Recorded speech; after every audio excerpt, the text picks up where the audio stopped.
term. Okay, so we are talking about the studio policy that you will want in order to make sure that you get paid for work you are doing or have turned up to. Okay, so let's just talk about money first of all. Throw out some reasons why what you do should function differently financially than a chiropractor or a massage therapist or an osteopath. Because we teach your child each week. Every week. Yeah. Exactly.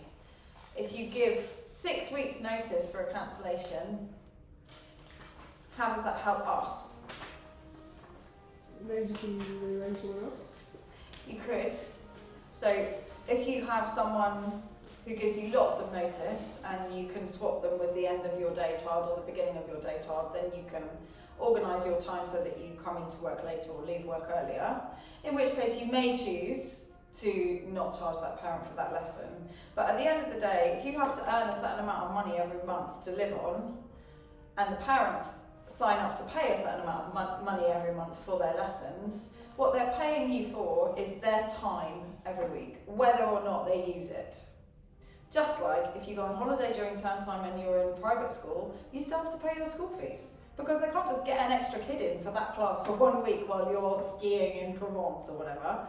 It's probably not a place you ski, but anyway. Or a travel card or gym membership. Or, you know, exactly. So I think that this is something that I think is really important, and I think it's something that's very often misunderstood. And I think it's a lot of the time the confusion comes about how we talk about it with the parents and how we think about it, rather than actually how it should work. Like most parents, if you say what you're paying for is a course of lessons over the year and a musical education for your child, and my availability between 4 and 4:30 every Tuesday at Suzuki Hub, they will understand, oh right, so that means that if my child is sick, you can't, what are you going to do between 4 and 4:30? They might request that you make some practice videos to help them. I think that's totally reasonable, and you might even offer that. But at the end of the day, their budgets work because they know how much they're paying. It doesn't go up and it doesn't go down. Your budgets work because you know how much you're earning. It's not fluctuating. We're not freelancers in a way of like, well, maybe I'll get some gigs this week and be able to pay my mortgage next month, and maybe I won't. That's not how this job or this part of our job functions. So I am very clear with the parents here, and I recommend you do the same, that it doesn't matter how much notice you're giving, the point is they pay you for your time to be available, and you are available, and if you can use that time to help them in their absence, then great. But if you can't, then they still have to pay, because they're it's not a booking system. You don't change slots every week or rebook someone else in. That's not how we work. And especially if you're not teaching from home. I mean, I think if you are teaching from home and you're financially comfortable, you can be slightly more flexible if you want to be. I personally never was, because I think it's also about how you value your services, what you're offering. But if you are at home and you have half an hour off, yes, you can do some washing and you can, pay a bill and you can ring your friend or whatever. But if you're at Suzuki Hub, what else are you going to do? Like, you're sat in a room basically while they're not there. I do think it's worth being flexible if someone breaks something. That is just one of the things that I have, I do think you kind of need to suck it up. If you're charging, £25 a lesson or £22 a lesson, and someone's going to have 8 weeks off, it is a bit rough to say to them, well, you just have to pay that, sorry. And it happens infrequently enough that, it's rough on us as well to lose that money for that time, and some people can't. Some people do. I've known teachers in the past be very strict about it and just be like, well, either you can leave and I'll replace you with someone else, or I'm sorry, you have to pay me because I don't have the money to be flexible about it. But if you're not in that situation, I think the two things I think are worth being flexible about are school trips, because they get no choice. Like when the year sixes go away for a week, how can they possibly? I mean, although you could make practice videos for them when they get home. But I've always been flexible about school trips and breakages, because they just go on for so long. But I do think it's useful to get your students to try and swap with someone if they know that they can't come. Often when you're teaching a lot of primary school kids, lots of them have lots of flexibility and they can come a different day in order for you not to lose that lesson, or for them not to lose that lesson. A bit like for us, we do say you can come a different day for group lesson, even sometimes a more advanced group lesson than they really should be in, and they can just enjoy listening and playing on open strings and bowing in the air or whatever. But the private lessons are not offered as catch-up. So catch-up week is very important if you are going to take this approach. It's very important for you to reiterate often to the parents that catch-up week is for you if you have to miss a week. It is not for them, because you are here. You know, if Joe goes on holiday 1 week in term time and you teach all your other students and you're sat in your room for 45 minutes while Joe's supposed to be having their lesson, and then they say, oh, can we use catch-up week? Well, then I've got to come in, having already been here for your lesson when you were on holiday. You're expecting me to come again, so that you've had 12 lessons this term, not 11, but you are the person who chose to go out during term time on holiday. So we are, you know, I'm constantly kind of fighting that battle with parents. But I think most of them, get it, you know, when it's explained well enough. Yeah, I didn't get it. Sorry? I didn't get it. So I've been lax with people going on holidays, because I thought catch-up week was for catch-up in general, but I get it now. I mean, it is also your choice, you know, you are running your own studio here rather than, you know, working for an employer. But, you know, if you end up coming in for someone's lesson when you were already there when they missed that lesson, that is double the work for the same money. Now I'm going to know that. And I do think that now that we all know that Zoom works, that can be a really great option if people are, you know, away but don't want to lose the time, or the child's a bit sick but can't, you know, isn't too sick to concentrate for half an hour to have a lesson, but would be if they had to come in. Those kind of options, it can work really well to do an online lesson. They have to give you a day's notice, because just saying on the day, I never have my laptop, so I can do it on my phone. Yeah, definitely, you have to do it in advance. Yeah. Okay, any thoughts about, or questions about, oh no, I did have one other thing I wanted to say, sorry. It's really useful if you decide how many weeks a year you're going to teach, because then you can split your costs monthly over the whole year evenly. That means that you get an income, which is like a salary, and it means the parents don't even have to think about paying a bill, they just set up a standing order. I mean, actually it's very affordable to sign up to Go Cardless, which is a direct debit system, so that you don't even have to check whether your standing orders have come in, but you do pay a small fee to them to make that happen. But you know, if you decide, right, I'm going to teach 11 weeks each term, that's 33 weeks a year, I'm charging £22 per lesson, you times 22 by 33, and then you divide it by 12, you end up, that's what it's going to cost you every month, and then they don't ever have to think about paying you, and you don't have to do bills, you just do it. And every month you get however many lessons worth coming in. Yeah, I was approaching that with one parent, I said, of course it would mean that the last of your payments would be in August. You know, obviously, and then we'd start the year again in September, and they were like, yeah, but we don't have lessons in August, and it just felt like this big fight with them, so I was like, okay, turn time.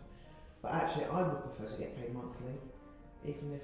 Some parents don't like it, lots of parents don't like it because they think they're paying the month's fees, and they don't understand why they should pay the month's fees in August when they get nothing, and then it's just a question of explaining, this is how I've done it, like literally.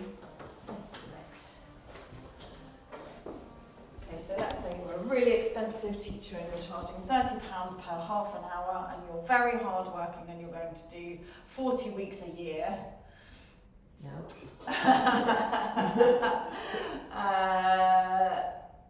So that's £1,200 per year, isn't it? Yeah? Yes. And then that means that you're going to charge them £100 a month. And so,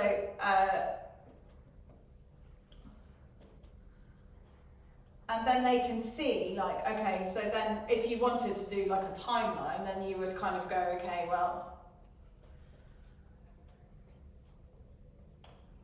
2 days. thank you.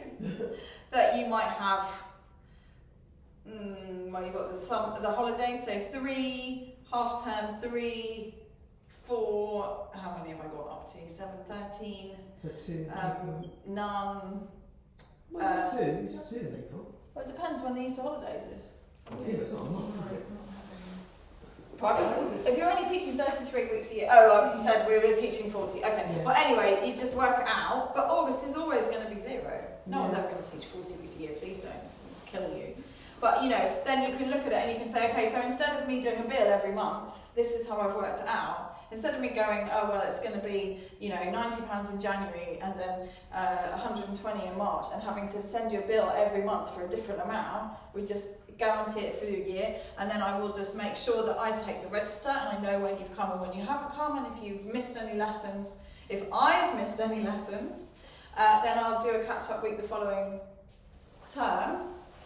And then if you're sick, it's also really great because it's like, oh, I'm really sorry I can't teach today, but it doesn't mean that you have to take it off a bill. It just means, okay, I'll do an extra lesson next term, and you just keep an eye on how many you've done throughout the year and make sure that by the end of the year you know if you need to give the money back or if you've done the right number.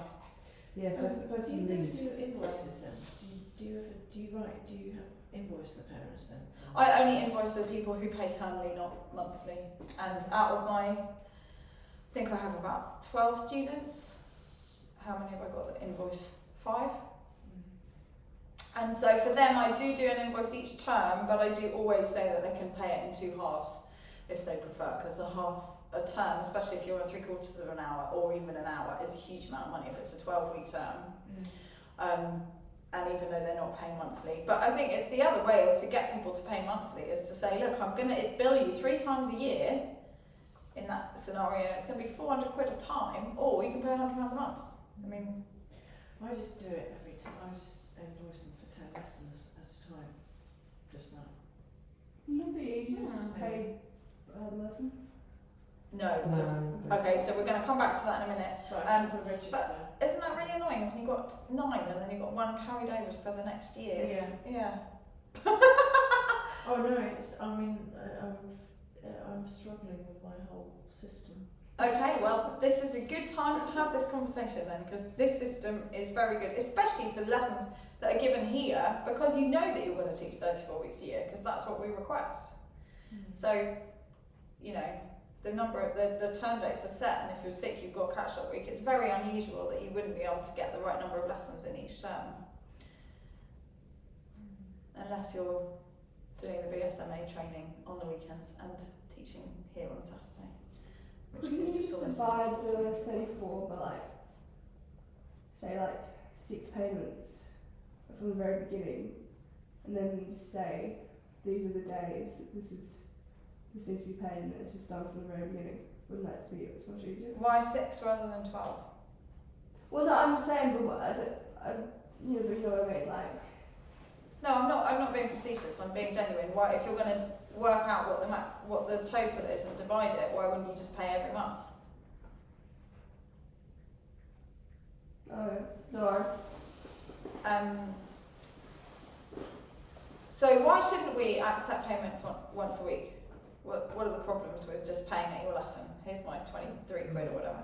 They'll think that if they miss one, they don't have to pay. They will definitely think that if they don't come, they don't have to pay, because it's like going out for lunch then, yeah? It's like, here's my sandwich, there's my money. That's not the kind of transaction that we want to kind of make them think we're offering. Or worse yet, if they come late, they say they'll pay you less. Yeah, or they expect the full time, Yeah. even though they're late. And if someone quits, they won't give you any notice. they won't give you any notice. It's really hard to get money out of people, and it sounds also mercenary, but it is a part of, it's our job, so it's part of it, isn't it? It's very difficult to get money out of people after the event. The only way that I've ever been able to get people to give me 6 weeks notice that they pay for whether or not they want to have those lessons is by charging up front. And I very highly recommend that you charge, that if you have people who you're invoicing termly, that you would send those invoices. Well, what we do here, the invoices go out 6 weeks in advance and they get taken, the invoices get sent out 10 weeks in advance and they get taken, the money gets taken 6 weeks in advance, because then that's when they have to give us notice, and that means that we have 6 weeks notice to replace that child with someone else from the waiting list if only, if they are going to stop.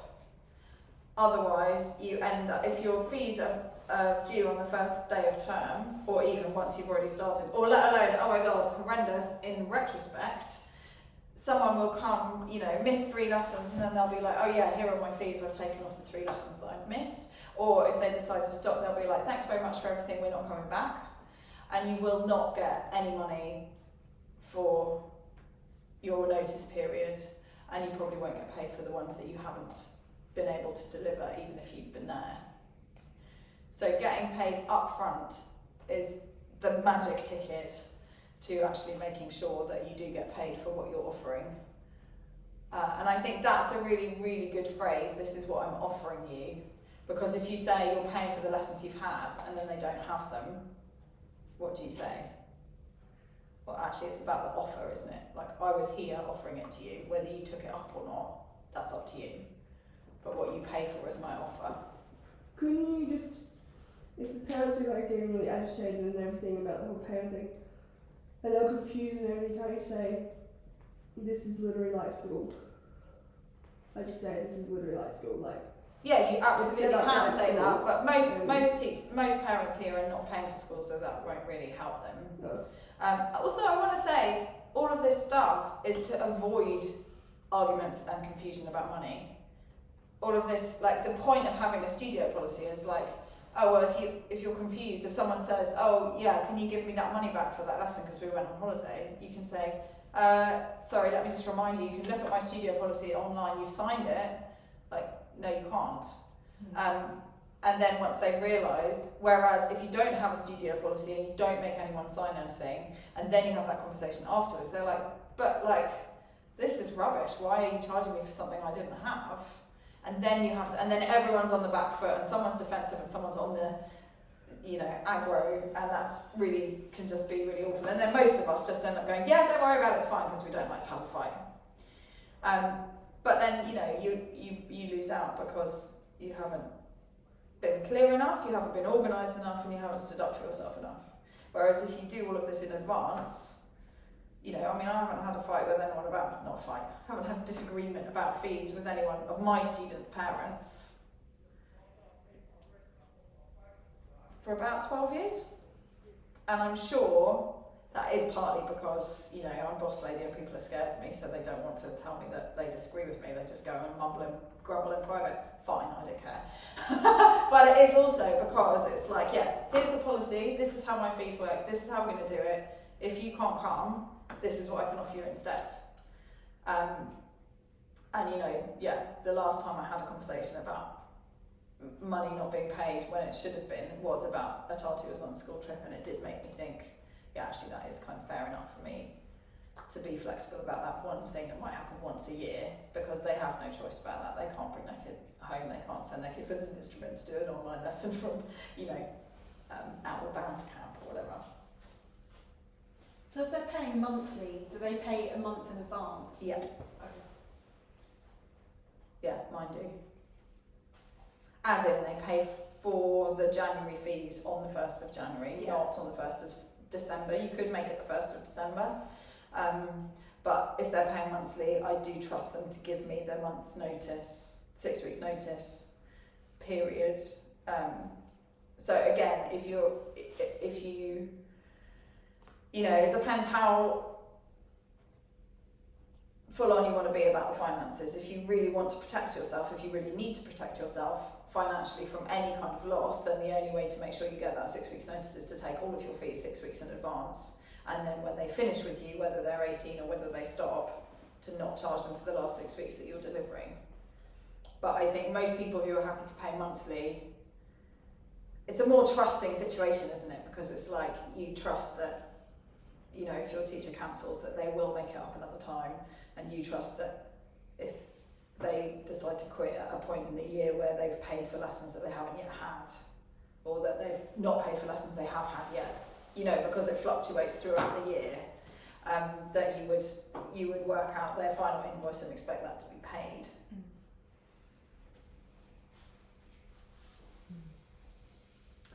Any more questions about fees?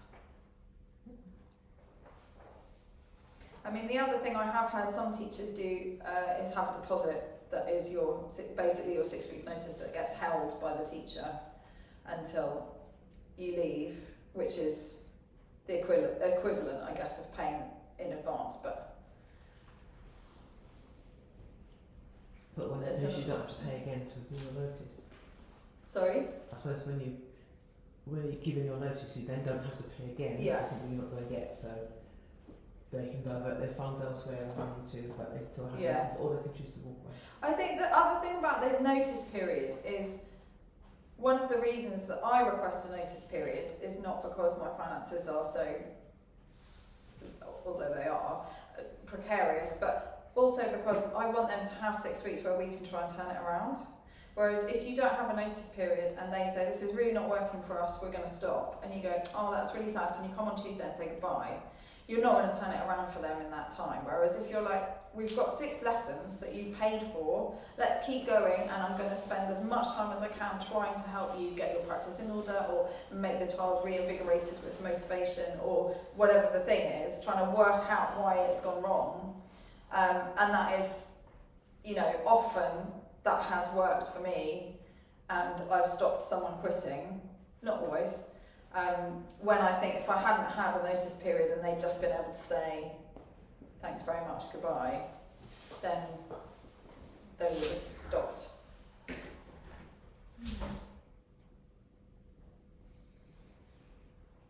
Do you have many people quitting? No, not many. No. I had a really heartbreaking one stop over lockdown. Well, she didn't stop over lockdown, that's what was so sad. She has a special needs sister, so they literally didn't leave the house for months and months and months during COVID, and then even when she was back in school, they were just coming from home to school and back. They didn't come to the hub for a year and a half in person, and then literally it was the September where she was like, last September 21, where she was like, I think it's okay for us to go out again now, and she quit, and I couldn't persuade her to come and try. And I'm sure if she had given it 6 weeks even of coming back to group and seeing her friends and making live music, she wouldn't have stopped, but just couldn't persuade her.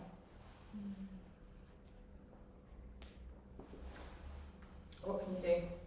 Right, coming to your lessons, blah blah blah. I mean, I think all of this stuff, again, it's just helpful to have it written down and talk about it ahead of time.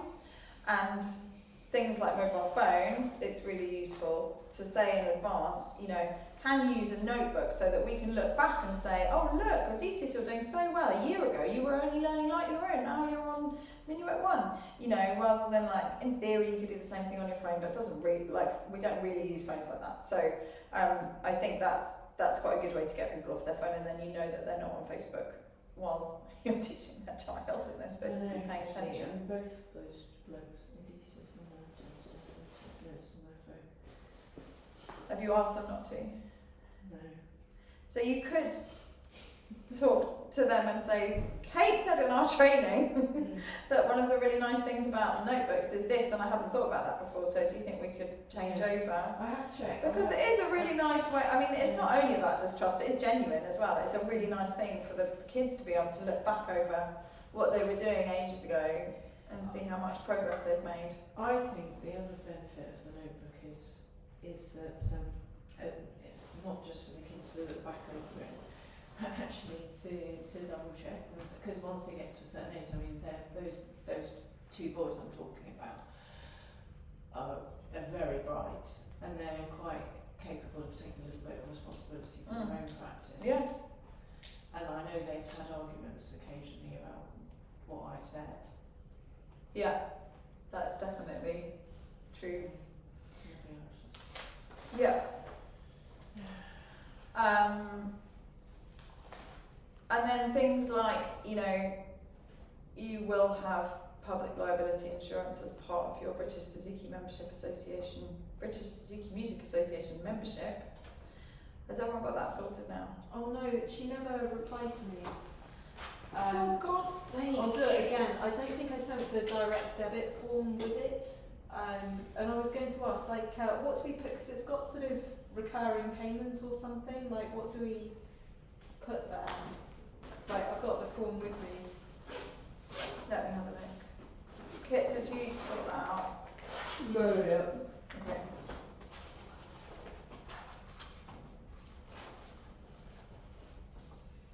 Yeah, it's got like first direct debit and then subsequent direct debits. Like, what do we put there?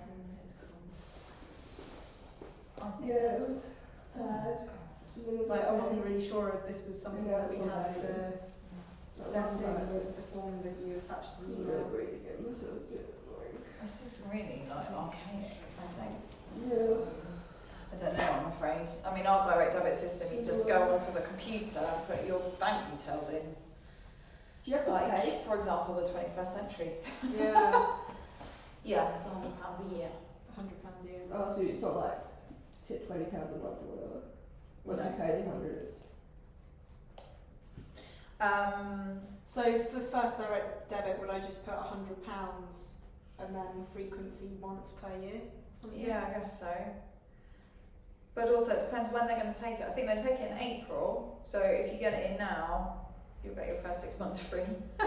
But if you got it in like September, it wouldn't be £100 unless you were taking it from April. Do you know what I mean? Or they might say, well, you owe us the 50 from September to April. So the first one might be 50 and then it might be 100 after that. I mean, she just needs to. So yeah, she never replied to my email. Is this a must do for the Suzuki?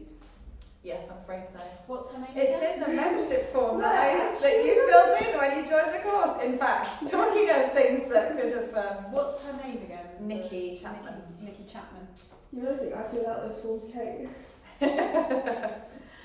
And then it's a good idea to have something about unattended children. So, for example, you may be happy having children dropped off for lessons occasionally. You may want to say you can never leave your child without an adult with them. You may want to say, please check with me first. It's up to you, but you need to just be clear because, you have to protect yourself in the awful position of something happening. Like, for example, if someone had dropped their kid off for their lesson, not told you, the kid had come in and said, oh, mummy's in the car, and mummy went away in her car, and then you send the child out to go to mummy and the child gets run over in the road because they're looking for mummy in their car. Like, that's a horrible, horrendous, hopefully it will never happen to anyone's situation, but who is liable, I don't really mean in terms of getting sued, although possibly, but whose responsibility is that? Well, no, you need to have had a conversation about, if the child's come in by themselves, then you need to come and get them, and I need to see that you're collecting them. And be aware that some children will have parents who are fighting custody battles, and one of them may well turn up at the end of their lesson to try and collect them just before the other parent, even when they're not supposed to. All of these kind of things just need to be aware. You need to be aware of, and make sure that you're not unwittingly playing into the hands of a problematic situation.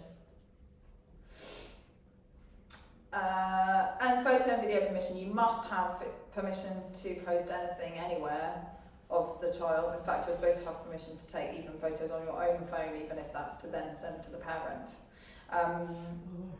I think most people are quite relaxed about that, but certainly if you're going to publish anything, either in print or online, you need photo permission.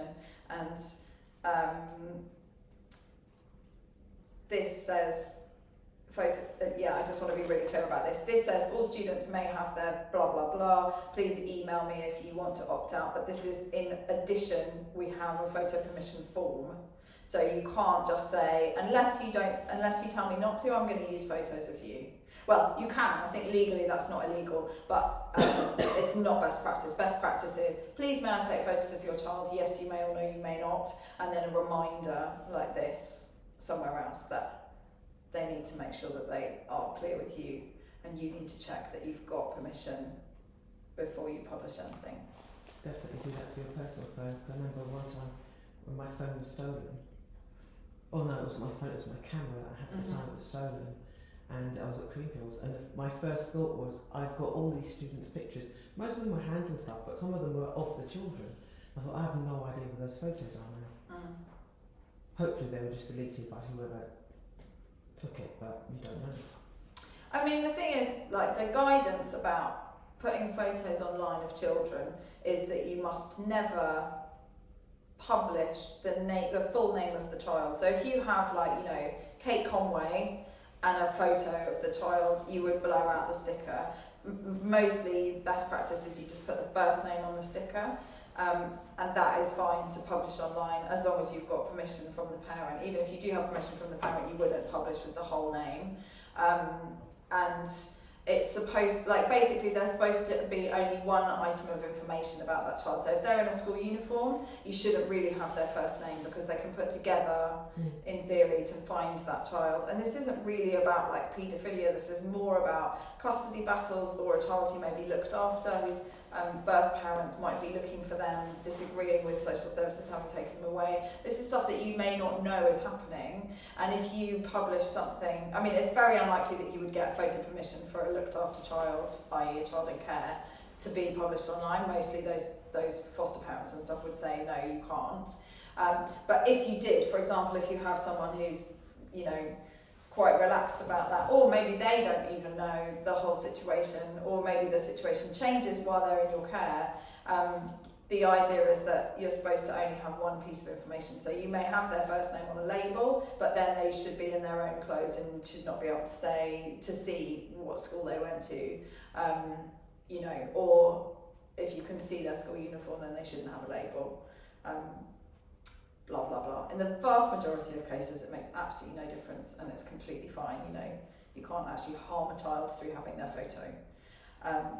But in a very small minority of cases, there are, you know, instances. For example, we had an instance where two parents got divorced, and we had a message from the mum just saying, if you see the dad at Suzuki Hub, you have to call the police, because he'd had a